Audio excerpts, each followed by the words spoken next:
Hello, welcome to Europe Now and welcome to Malta. We have brought you to the European Union's smallest member state by both size and population, home to around 500,000 people, a church for every day of the year, and 2 official languages, English and Maltese. Well, those languages testament to Malta's history, strategically placed islands between Italy and North Africa, which have been visited and ruled by so many. The Phoenicians, Romans, Arabs, Normans, even Napoleon Bonaparte for a couple of years, and the British rule from 1800 to 1964. Well, 10 years after the British left, Malta became a republic, and in 2004, it joined the European Union. Today, it is on the front line of irregular migration into the EU. And since January, the European Union's asylum agency has been based here. Malta also stands out for its civil liberties. It's known as a bit of a trailblazer on LGBT+ rights, and yet at the same time is the only EU state where abortion is completely illegal in all circumstances. Meanwhile, as climate change becomes increasingly impossible to ignore, Malta is facing warnings that it could lose parts of its islands to rising sea levels. First, though, we're in the capital, Valletta, next to this memorial, which stands in the memory of a woman who brought the world's attention to Malta for the most sombre of reasons. Daphne Galizia, a journalist who was murdered in October 2017. Luke Brown has been looking into how the shockwaves of her killing are still reverberating in this island nation more than 4 years on. A simple shrine in a field in Malta. The site of the car bomb that killed Daphne Galizia in October 2017.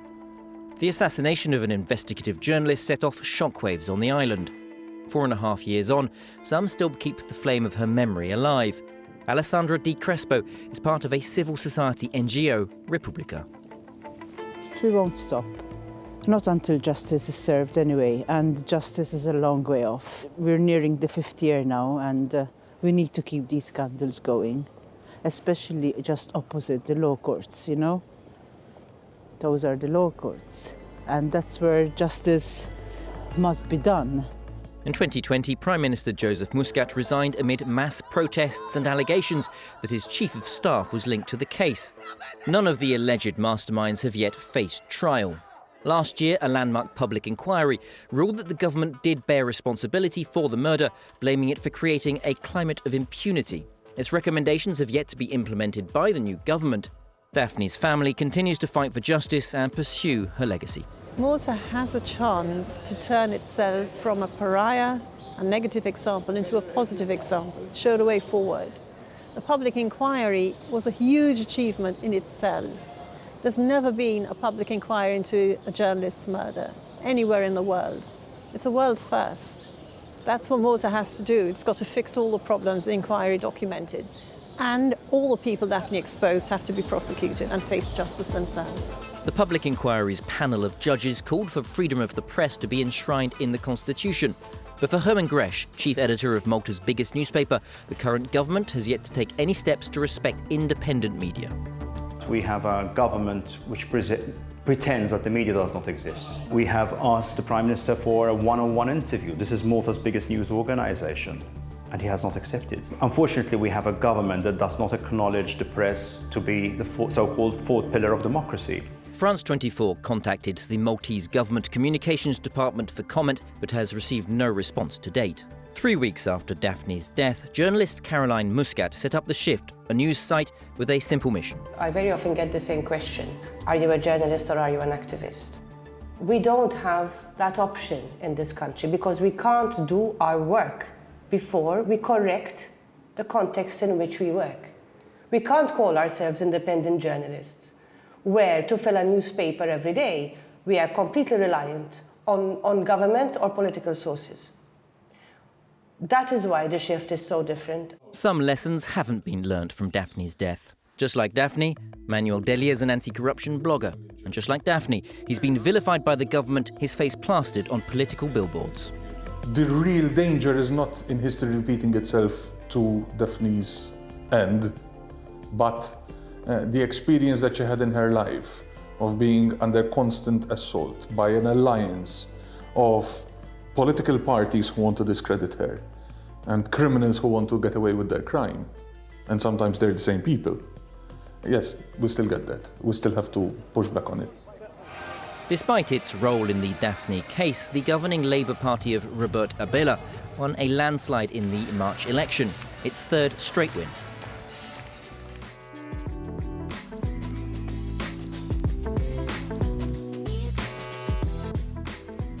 I am Alfred Sant, member of the European Parliament since 2014 in the interest of the Malta Labour Party, which has been in government in Malta since 2013. I'm also a member of the group of Socialists and Democrats in the European Parliament. Well, we are in Valletta, and this is the place where the Knights of St. John, which ruled Malta for about 100 years, had their big hospital. And it's been renovated in a way that it looks over on Grand Harbour, which is the main harbour in Malta. Let's bring things up to the present day. We just watched our report together about some of the aftermath of the murder of the journalist Daphne Galizia. One major finding of the independent inquiry that followed Daphne's murder was that the state should shoulder responsibility for the killing.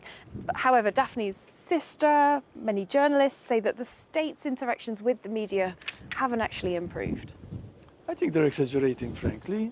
They could have been better, but there has been an improvement. And there's been a conscious effort by the administration of the new Prime Minister, Robert Abela, to really make things move in the direction. I think he's succeeding. Not perhaps 100%, but let's say 85%. Would you say that there has been true accountability for all those who were involved in some way in either her killing or the circumstances that permitted it to happen? As far as I know, and I think I'm right, quite all people who have been sort of fingered by the police have been brought to justice, yes.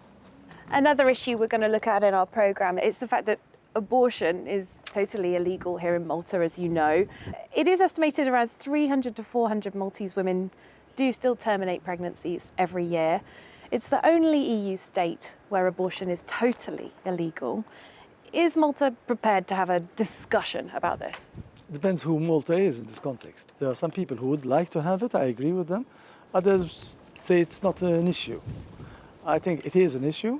But then the previous government, the nationalist government, which negotiated Malta's accession to the EU, had a protocol in it in which it's explicitly stated that abortion is not going to be something that the EU is going to involve itself with in Malta. And the majority of people still stick to that position, I'm afraid. So if there is going to be any change, where is that going to come from? But things change a lot in social terms. Like about 12 years ago, there was no divorce in Malta. Right? So change will happen, I'm sure, but it will have to come from down below, rather from the top down. Let's speak about migration. As you know, Malta, one of the major arrival points into the European Union for undocumented migrants. There have been a lot of questions in recent times about the treatment of migrants once they're in Malta. The European Union's Asylum Support Office, as was, had received reports of physical beatings, torture, denial of medical care, which the Home Affairs Ministry simply denied. Given the seriousness of those claims and others, is this worth more investigation? Well, it always is worth more investigation when human rights abuses are being claimed. But frankly, people do exaggerate. I mean, this has never been put into context, for instance, that Malta has the highest concentration of asylum seekers, apart from Greece, within the EU on a proportionate basis. And that this has put a strain on quite a number of resources. So we have to look at it from all sides of the picture, if you like. Is it not worth investigating to ascertain if there is exaggeration? I told you it's always worth investigating, but then when the results come one way, those who are against those results claim not to be satisfied, and the other way around. A word about climate change, a big issue here in Malta. There are warnings of desertification, sea level rises submerging parts of the islands. And Malta is currently receiving its share of the EU recovery funding, nearly 40% of that earmarked for climate policy. It will make a lot of difference for this reason, that up to now EU investment funds have mainly gone to infrastructure projects on roads, because that's the European dimension that you had to have. The criteria have changed. Those funds, yes, they will be used quite productively, and we need that, on green and digitalization areas. Alfred Sant, thank you very much. You're welcome. Well, let's look a little deeper into those issues of climate change here in Malta and what difference EU recovery money could make. Our reporter Luke Brown has been investigating. For the past 5 years, in his spare time, Adrian Gatt has been on a mission to re-green Malta. Today, he and his team of volunteers are planting 100 trees in Valletta. Ideally make the hole slightly deeper than the pot.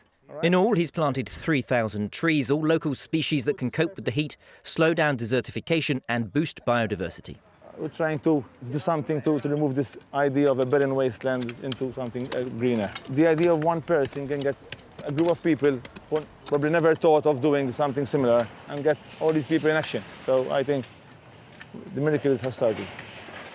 Adrian is getting help from an EU-backed NGO, Life Terra. They're contributing a mobile phone app to geolocate the new trees, as well as innovative techniques to maximise the success rate. Watering is very carbon intensive, and so anything that we can do to help this tree get established without any additional help is a plus, but it helps as part of the portfolio of solutions against desertification, and the results are really very good, up to 80-90% survival rate. For Malta, the climate situation is undeniably urgent. Last summer saw 3 separate heat waves. 5 of the past 6 years have had below average rainfall. For the past 30 years, Simone Borge has crisscrossed the planet as Malta's climate ambassador. She says the situation is critical for the island's future. We have a proverb which says, February fills all our wells.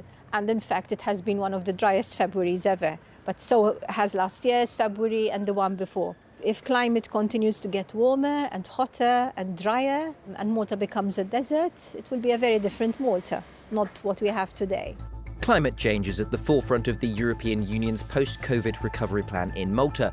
In all, it's receiving over €300 million of grants, of which over half will be directed to climate objectives. They include €60 million for zero-emission vehicles and €60 million to improve energy efficiency in buildings.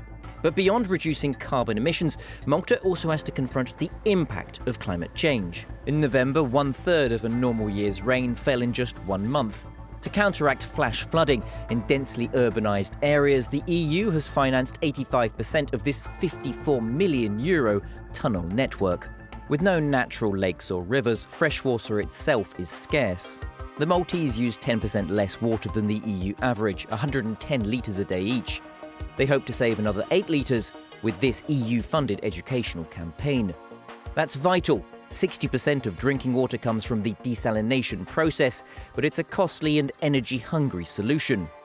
The impact of that pressure is felt underground.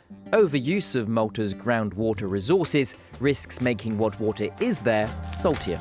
And this is also a good indicator of potential impacts which might result as a result of climate change. If we have a rise in sea level, it will definitely impact the interface between freshwater and groundwater.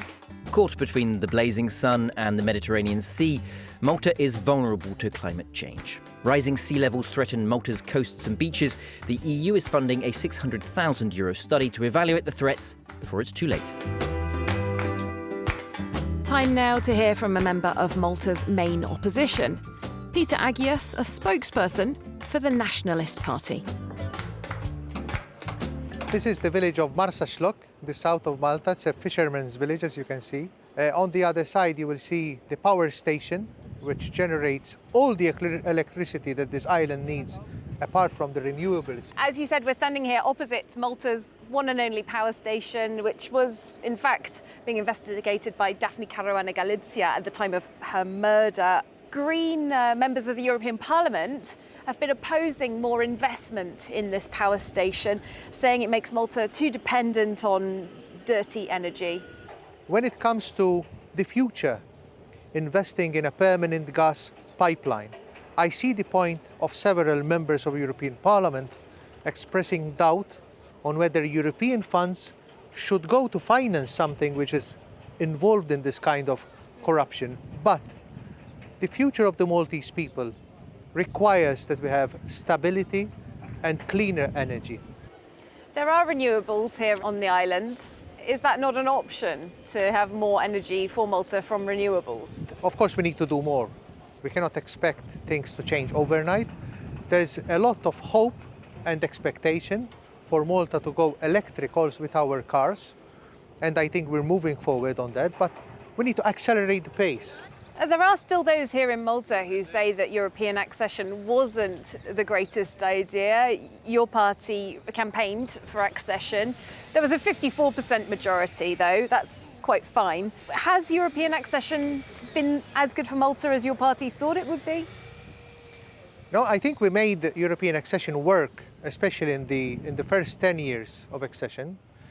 Now it's also a question of seeing how it affected sectorial interests. For instance, the fishermen around us, they are subject to quite rigid rules. They have become accountants of the sea. We need to make sure that Europe delivers in the households in a more concrete way through more communication.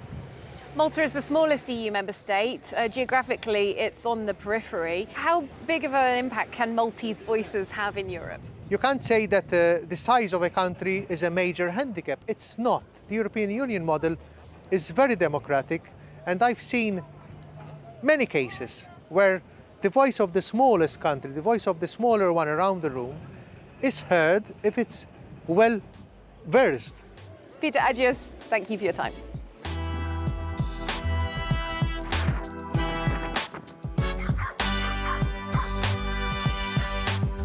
Well, it is here in Masterschlock that we'll round off part one of our programme. This picturesque fishing port, very much a tourist attraction today, but it has also over the years been the scene of several anguished arrivals of undocumented migrants here into Malta and into the EU, of course.